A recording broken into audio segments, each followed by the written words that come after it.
part two of the discussion about the Zimmerman verdict. Zimmerman verdict came in as not guilty of manslaughter nor second-degree murder. I want to talk about the part that really is irritating me, which is the second that the verdict was read. I understand that all it is an indication that when we evaluate the legally admissible evidence, we haven't been able to prove that there was second-degree murder or manslaughter. That's as far as it goes. It doesn't even really evaluate what truly happened in the Trayvon Martin killing. All it evaluates is the evidence regarding that event, which is admissible in court. That's it. I knew instantly that conservatives, gun nuts, were going to be taking this as some kind of broader victory for guns and a broader victory even for conservative values. And as sick as it made me, within 15 or 20 minutes, or maybe it was more like an hour, Robert Zimmerman Jr., George Zimmerman's little brother, did an interview with Piers Morgan, a live interview on CNN. And in that, he did exactly what I believe it represents as a model of how conservatives are reacting to the verdict, which is he was talking about killing, he was talking about self-defense and all these different things.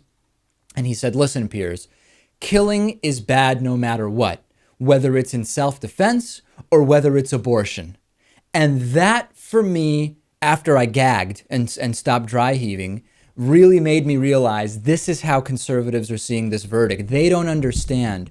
This is not an indication of George Zimmerman's innocence. It is simply a lack of indication that there is enough evidence for him to be guilty, that it's somehow a victory for conservatism in some way. And Robert Zimmerman Jr. saying exactly that. And if you look at the comments, we did an instant reaction verdict video clip over the weekend to the verdict. If you look at the racist comments and the conservative comments about what this means, people don't seem to have even the most remote understanding that this is just a verdict about one particular set of facts.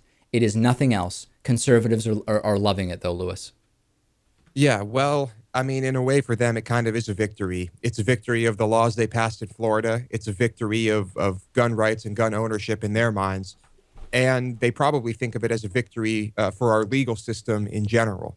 So I think it's kind of multifaceted the way they view the verdict in this case. They're looking at it from so many different angles and thinking this is the greatest thing that ever happened.